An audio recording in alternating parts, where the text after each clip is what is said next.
Baik, jumpa lagi kita untuk materi berikutnya, kuliah mekatronika. Sekarang kita akan membahas lanjutan dari teori rangkaian listrik.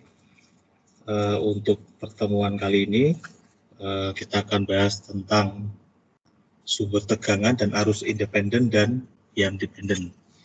Jadi, minggu lalu kita sudah belajar tentang hukum Ohm dan hukum Kirchhoff. Sekarang kita bahas khusus untuk sumber tegangan dan arus, untuk yang independen dan dependen.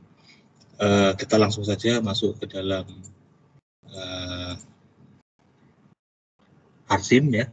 Jadi seperti kita ketahui, kita sudah praktekkan bersama bahwa yang namanya sumber tegangan itu dia simbolnya adalah seperti ini. Kita bisa tarik ya. Dan ada ini yang AC kita akan bahas nanti. Ini yang DC dan yang DC. Nah, ini adalah sumber tegangan. Kemudian ada yang namanya sumber arus ya. Ya, jadi seperti ini. Kalau kita print screen, ya saya pindahkan ke Paint saja untuk menerangkan. Ya, jadi sebetulnya yang dinamakan sumber tegangan ya, itu dia secara teori untuk yang ideal itu adalah di mana komponen yang menghasilkan tegangan. Nah, catatannya adalah seperti ini. Ya, komponen ini dia menghasilkan tegangan, misalkan seperti V2 di sini ya. Dia menghasilkan tegangan. Dikatakan sebagai sumber tegangan karena dia akan menyediakan selalu tegangan sebesar nilai tertentu gitu ya. Misalkan kita set di sini 10 volt ya. Jadi dia dianggap memberikan nilai tegangan yang konstan ya. Ya, untuk keadaan ideal kita anggap dia konstan, sehingga artinya begini, artinya apapun yang terkoneksi dengan sumber tegangan ini gitu ya, entah di situ ada resistor, entah di situ ada kapasitor, ya induktor, atau resistornya di seri atau di paralel gitu ya. Nah, semuanya itu tidak mempengaruhi berapa nilai yang dihasilkan oleh si sumber tegangan, yaitu misalkan 10 volt. Ya. Nah, memang ini adalah kondisi yang ideal, ya, karena kalau kita lihat dalam prakteknya sehari-hari, sebetulnya sumber tegangan itu nanti nilainya bisa berkurang, ya. Nilainya bisa berkurang. Nah, tapi pengurangan nilainya itu biasanya akan sangat lama sekali, sehingga kita bisa asumsikan bahwa untuk jangka waktu yang pendek itu dia bisa dikatakan konstan ya, gitu. Nah, jadi untuk materi kali ini kita akan menganggap sumber tegangan itu konstan. Nah, yang namanya sumber tegangan itu nanti arus listriknya itu akan mengalir, kalau Anda lihat di sini ada plus dan minus gitu ya. Di sini ada plus dan ada minus. Nah, arusnya itu akan mengalir dari ya, arahnya dari minus ke plus ya. Arahnya akan mengalir dari minus ke plus. Jadi ini ada arus, ini adalah arah arusnya. Nah, ya, jadi ini adalah arus. Ya. Arus. Nah, seperti ini ya, arah gerakan arusnya. Nah, sekarang kita lanjut ke yang namanya sumber arus ya. Anda lihat di sini sumber arus. Sebetulnya notasi ini sebetulnya lebih umum digunakan untuk arus yang bolak-balik atau AC. Tapi dalam Parsim ternyata Parsim menggunakan hanya satu simbol. Biasanya kalau di buku-buku teori itu dia simbolnya seperti ini, gitu ya. Biasanya, nah seperti ini misalnya. Jadi dia ada panah gini. Nah, biasanya sumber arus dinyatakan dengan simbol seperti ini untuk DC. Tapi di Parsim ternyata hanya menggunakan satu simbol seperti ini. Tapi nggak apa-apa. Kita sebenarnya nanti di Parsim bisa kita set sebagai sumber arus DC ya. Nah, oke, saya hapus dulu.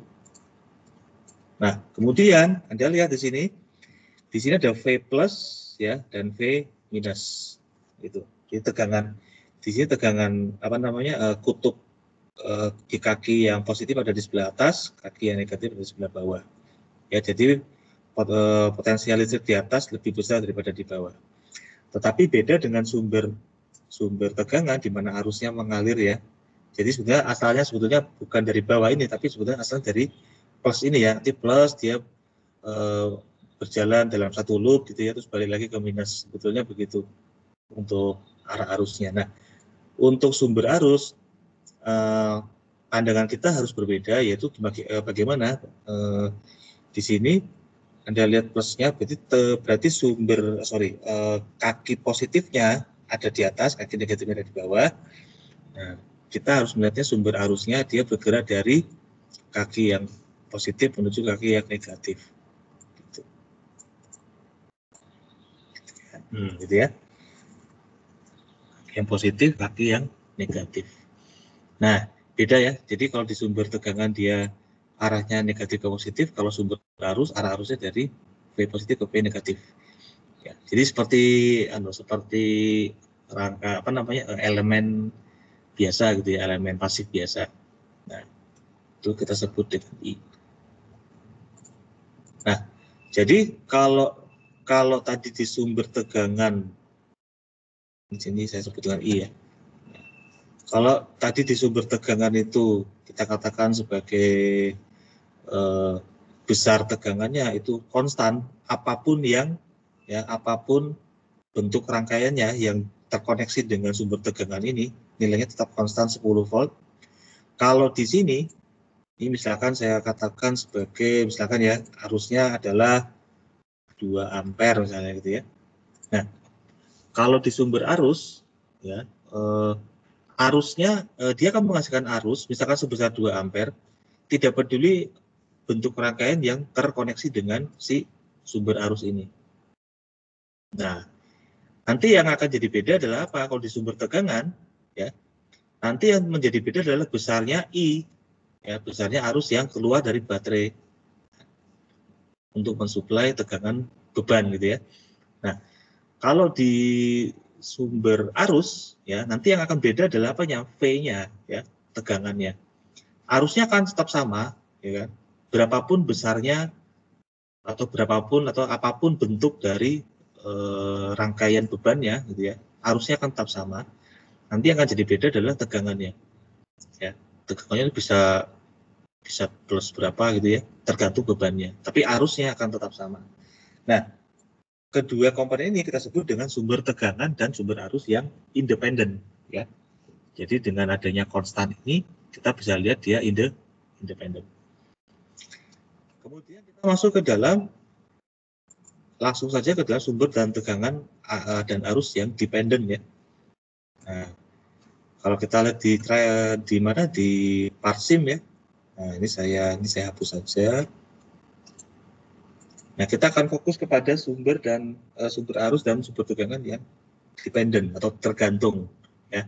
Karena kita sudah pakai yang independen sudah sejak lama gitu ya. Nah, sekarang kita gunakan sumber tegangan dan sumber arus yang dependen. Nanti materi ini akan berguna ketika kita membahas tentang transistor ya. Karena nanti transistor itu untuk memudahkan analisis kita akan menggunakan model sumber tegangan dan sumber arus yang dependen. Saya ambilkan contoh misalkan seperti ini ya. Ini adalah jadi kalau Anda lihat di sini masih di sources ya. Anda akan lihat beberapa contoh misalkan current control. Nah, seperti ini. Ya, ini namanya current control. Ini kalau saya buka ya. Ini namanya current control current source ya. Jadi artinya adalah sumber arus ya, sumber arus yang dipengaruhi atau dikontrol oleh arus gitu. Maksudnya seperti ini ya. Jadi sumber arusnya itu adalah yang wajib ini ya bentuknya. Tapi nilainya akan bergantung pada nilai dari arus lain gitu ya. Jadi tidak konstan seperti yang independen tadi ya. Jadi dia bergantung besarnya pada arus yang lain. Contoh lain lagi adalah ini. Nah, kalau ini ya bentuknya wajib ya. Ini adalah sumber, kalau saya buka definisinya. ini adalah current control voltage source. Artinya sumber tegangan yang dipengaruhi oleh arus ya, atau dikontrol oleh arus. Jadi di sini adalah sumber tegangannya ya, tapi nilainya tidak konstan seperti yang tadi, tapi bergantung pada sebuah nilai arus yang lain di sini. Nah, kemudian ada lagi yang namanya, kita buka lagi satu. Nah, ini ada yang namanya voltage control current source. Artinya apa? Artinya ini adalah sumber arus, tapi dipengaruhi oleh tegangan yang lain. Oke, satu lagi adalah, nah, ini artinya adalah, nah, ini adalah voltage control voltage source. Artinya sumber tegangan ya, ini sumber tegangan yang dipengaruhi oleh tegangan lain. Oke. Nah, sekarang kita mau coba ya, praktekkan misalnya seperti ini, current, saya ambil contoh ya di sini. Nah, di sini adalah current, saya ambil sekalian dengan ini ya, sumber arus ya. Kita ambil sumber arus yang konstan gitu ya, yang independen ya, dengan sumber arus yang dependen. Misalnya kita buat rangkaiannya seperti ini. Saya ambil saja mungkin pasif ya. Nah, mungkin gini. Pasif, kita ambil aja hambatan resistor. Saya buat seperti ini. Nah, lalu ini saya, sebentar, masih ada port ya. Portnya di situ. Nah, saya akan hubungkan seperti ini. Nah, oke. Nah, oke, seperti itu. Nah, kemudian ini saya koneksikan dengan resistor yang lain. Nah, misalnya seperti ini.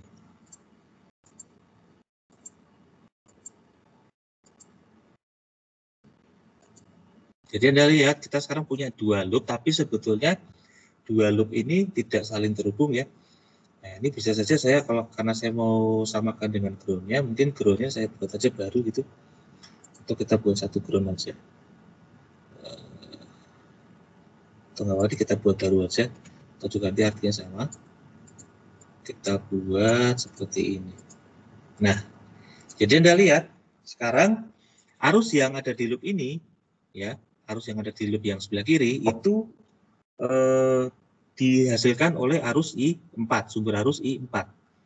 Ya, sedangkan arus yang nanti mengalir di loop yang sebelah kanan itu akan dihasilkan dari arus di F3. Ya. Tetapi ingat bahwa F3 ini bukan sumber arus yang independen. Dia akan tergantung pada berapa arus yang mengalir di loop ini. Gitu ya. Nah, misalkan ini saya buat R4-nya, ya ini menjadi R4 karena sebelumnya saya sudah punya page ya. Sudah ada R1 di sini, tapi tidak apa-apa. Tidak ada masalah dengan nama, saya buat aja R4 dan R5. Di sini kalau kita langsung probe aja, misalkan kita lihat arusnya di sini berapa dan arusnya di situ berapa. Nah, oke. Lalu saya coba set arus dependennya. Nah, di sini ada yang namanya enable current DC dan enable current AC. Jadi karena ini sebetulnya secara umum penggunanya untuk current arus AC ya. Tapi kita buang saja di sini enable AC. Kemudian arusnya kita anggap aja 2 ampere gitu ya, kita confirm gitu ya. Nah, oke, harusnya 2 ampere. Nah, kemudian di sini Anda lihat untuk sumber arus yang dependent, di sini namanya adalah F3, mungkin namanya bisa kita munculkan bisa tidak, gitu ya. Kemudian current gain-nya, current gain itu artinya apa?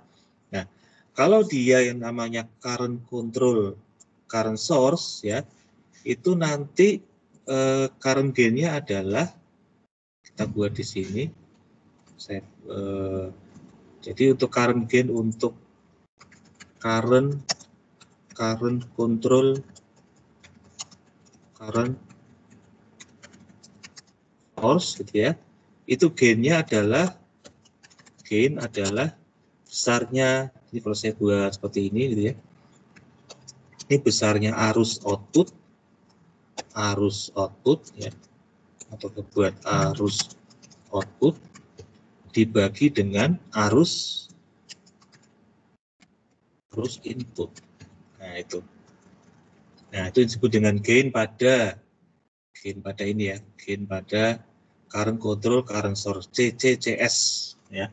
Itu adalah arus output dibagi arus input. Jadi nanti ini menjadi arus yang lewat di R5 dibagi dengan arus yang lewat di R1, R5 R4 ya. Nah, jadi misalkan kita set saja berapa ini gain atau perbesaran gitu.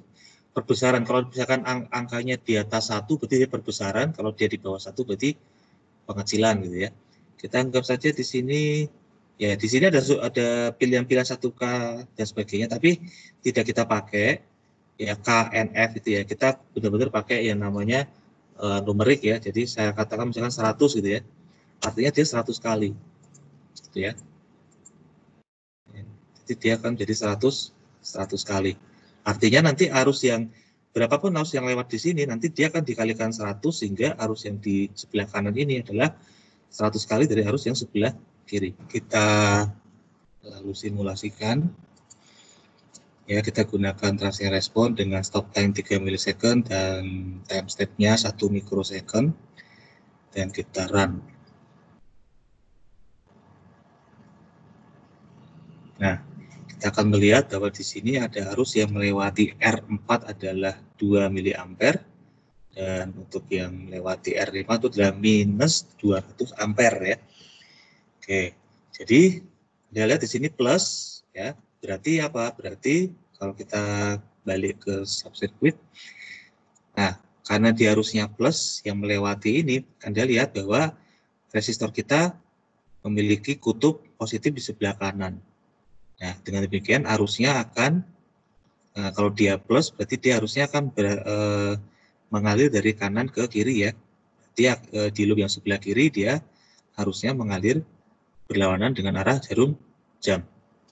Nah, besarnya adalah 2 ampere ya, sesuai dengan besarnya arus di sumber arus 2 ampere. Nah, kemudian bagaimana dengan arus yang melewati R5? Ya, kita lihat di sini R5 itu minus 200 ampere.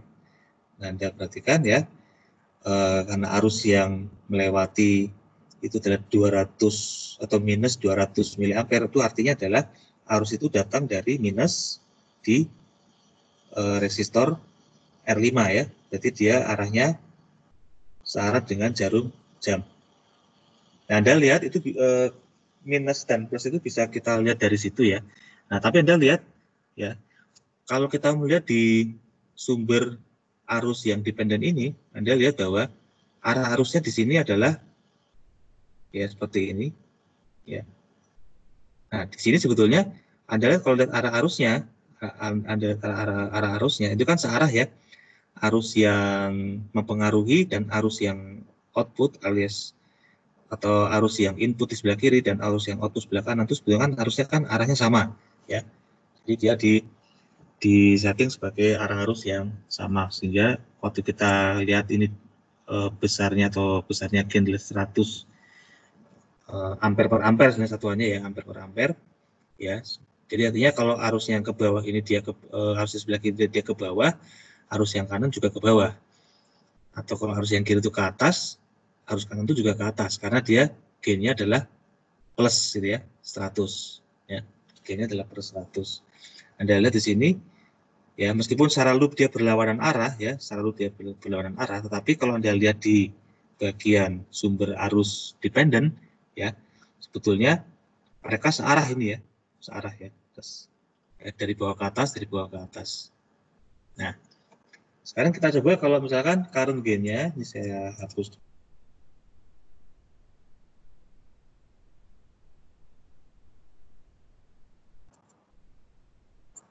Nah, misalkan di sini current gain-nya kita buat negatif 100, gitu ya. Apa yang akan terjadi? Kita run saja, kemudian jalan gitu. Nah, kita akan lihat bahwa di sini arus yang lewat R4 ya, itu adalah 2 ampere dan arus yang lewat R5 itu adalah 200 ampere. Jadi dia di sini sama-sama positif. Tapi kalau kita lihat analisis bagaimana gambarnya nanti ya, sama-sama positif, berarti di sini arusnya ya, di sini arusnya seperti yang tadi dia berlawanan dengan arah jarum jam ya, mengikuti sumber arus yang independen. Nah, yang di sebelah kanan ini arusnya juga positif. Artinya apa? Dia melewati kutub positif dari si resistor. Jadi dia juga berlawanan dengan arah jarum jam. Meskipun arah secara loopnya sama, tetapi kalau Anda lihat di sini, di sumber arus yang dependen, ternyata yang untuk yang sebelah kiri, arusnya bergerak dari bawah ke atas, yang sebelah kanan arusnya bergerak dari atas ke bawah. Jadi dia berlawanan. Jadi artinya kalau gain itu adalah negatif, berarti nanti antara input dan output arahnya berlawanan ya. Di sini input dan output arahnya berlawanan. Nah, kemudian mari kita coba lagi untuk kasus yang lain. Saya hapus saja ini. Kita coba untuk kasus yang lain. Misalnya apa? Misalnya saya punya ya kita gambar lagi. Di sini ada sources. Nah, kita ada berbagai macam konfigurasi gitu ya. Sekarang saya mau coba untuk sumber yang lain. Misalkan sumber tegangan yang dikendalikan oleh tegangan. Voltage control, voltage source. Nah, seperti ini saya akan buat misalnya saya gunakan bebas, saya mau gunakan sumber arus independen atau sumber tegangan yang independen. Nah, di sini kita lihat misalkan saya mau pakai sumber tegangan ya yang independen. Nah, ini saya langsung saya bikin aja seperti ini ya misalnya. Nah, gitu. Ini. Nah, dia nanti E1 ini akan bergantung sekali dengan V1 ya. Nah, kemudian saya pasang pasif resistor gitu ya. Nah, saya hubungkan. Itu. Nah, oke. Kemudian portnya saya buat saja gini ya. Biar nyatu, berarti pesan kita buat 2 aja ya. Kita buat 2 saja, berarti ini.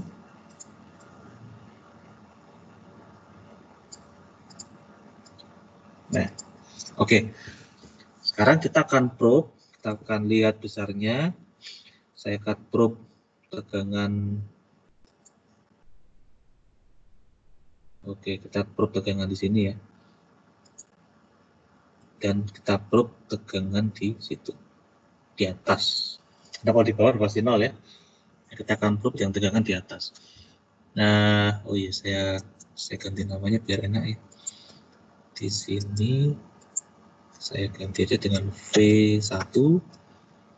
Di sini saya ganti dengan VR1. Nah, kemudian di sini kita set gain-nya. Nah, kalau tadi gain untuk current source itu adalah arus output dibagi arus input. Nah, sekarang gain untuk tadi namanya apa? Voltage control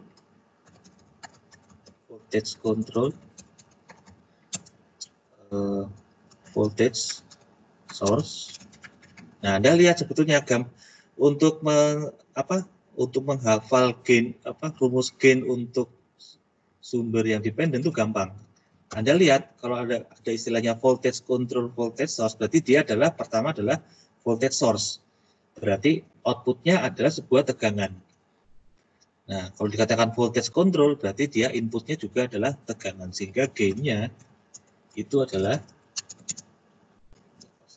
besar ya. Saya besarkan. Kalau gain-nya adalah di sini, gitu ya.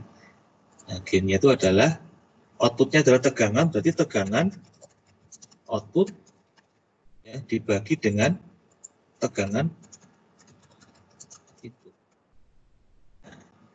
Gitu ya. Gain-nya adalah tegangan output bagi tegangan input. Nah, sekarang di sini kita akan set misalkan voltage gain-nya kita sebut aja misalkan 10 gitu ya. Saya buat 10. Nah, artinya nanti kalau tegangan di sini 1 volt misalnya, nanti di sini akan menjadi 10 volt. Ya udah, kita langsung saja running ya. Kita run. Nah, nanti akan muncul di sini. Oh, sorry, saya kelupaan. Di sini belum saya set ya, ternyata. Tegangannya berapa? Oh iya, saya buat misalkan 10 volt ya. Saya buat 10 volt ya. Di sini gainnya 10. Kita lihat.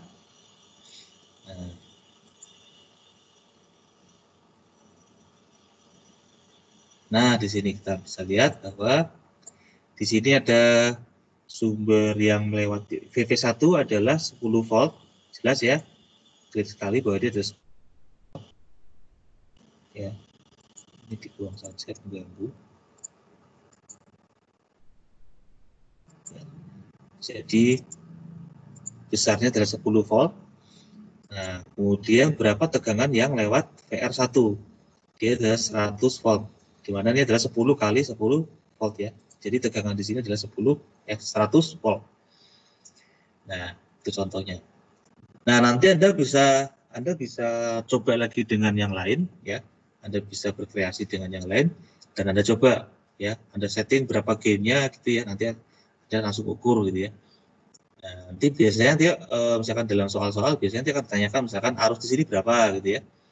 Nah, arus di sini berapa berarti Anda harus tahu berapa tegangan di sini kan. Nah, tegangan di sini supaya tahu berapa besarnya Anda harus tahu berapa tegangan di sebelah kiri ini. Gitu.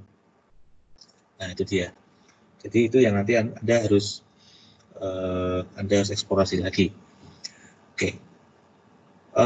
Baiklah, untuk materi kali ini kita cukup sampai di sini.